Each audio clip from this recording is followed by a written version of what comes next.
peristiwa Mi'raj yang jarang diceritakan orang itu, Rasulullah itu ketemu Nabi Adam. Dan Nabi Adam itu disebutkan di sini faidan an yaminihi aswidatun wa an yasarihi aswidatun. Dari sisi kanan itu ada kelompok besar, dari sisi kiri juga kelompok besar. Saya baca teks aslinya ya, tabarruk ya, supaya dapat berkah dari bahasa Rasulullah SAW. Ini cerita Nabi ketika ketemu Nabi Adam. Fa idza nazara qibala yaminih dhahika wa idza nazara qibala shimalih baka. Nabi Adam ketika melihat ke kanan itu senyum-senyum, senang sekali. Tapi kalau melihat ke kiri itu nangis. Lalu Rasulullah SAW tanya ke malaikat Jibril, itu siapa? Itu Adam. Dan yang kelompok di kanan itu ahli surga. Maka beliau kalau melihat senang sekali. Dan kalau yang di kiri itu ahli neraka, kalau beliau melihat itu susah sekali.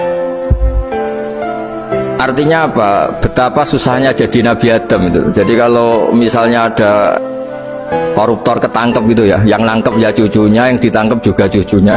Kalau kita punya anak 10 itu, terus yang satu misalnya nyuri milik temannya, milik saudaranya itu, sing naboi ya anaknya, yang ditaboi juga anaknya. Kayak apa tersiksanya seorang Nabi Adam? Karena nggak punya pilihan, pasti dari sekian kasus dolim dan mazlum, yang mendolimi maupun yang didolimi itu pasti anak cucunya. Jadi betapa susahnya seorang Nabi Adam. Jadi termasuk kearifan kita sebagai manusia itu belajar dari takdir yang kita hadapi, yaitu keterbatasan kita sebagai manusia. Kita harus bisa ngelola kegagalan, terima qadha qadar. Makanya kata Mbah Mun, nabanya Gus Yasin itu sering cerita ke saya, iman itu paling dhuwur itu iman qadha qadar, khairihi wa syarrihi minallah. Kita harus punya kesiapan iman khairihi wa syarrihi minallah, bahwa segala kebaikan, segala syar itu sudah digariskan oleh Allah Ta'ala. Kita bisa apa sebagai manusia? Jadi pertama Nabi Muhammad ketemu di as-sama idunya, langit paling dekat, itu ketemu Nabi Adam dengan kondisi seperti tadi. Kalau melihat ke kanan itu senyum, karena itu anak-anak beliau, turunan beliau yang ahli surga. Kalau melihat ke kiri itu nangis, karena itu cucu beliau yang ditakdir tidak jadi orang baik.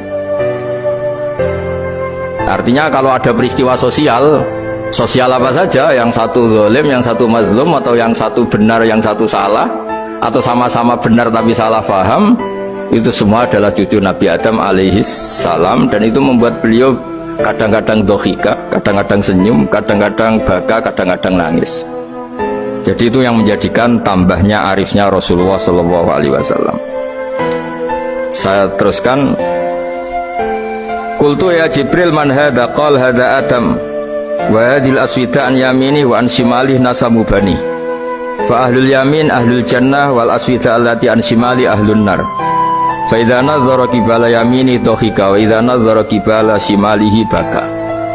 Itu seperti misalnya kita punya anak 5, yang satu sukses jadi profesor doktor atau jadi orang alim, yang satu sekolah aja gak naik, misalnya sudah gak naik, entekno dunya itu nghabiskan harta itu kan.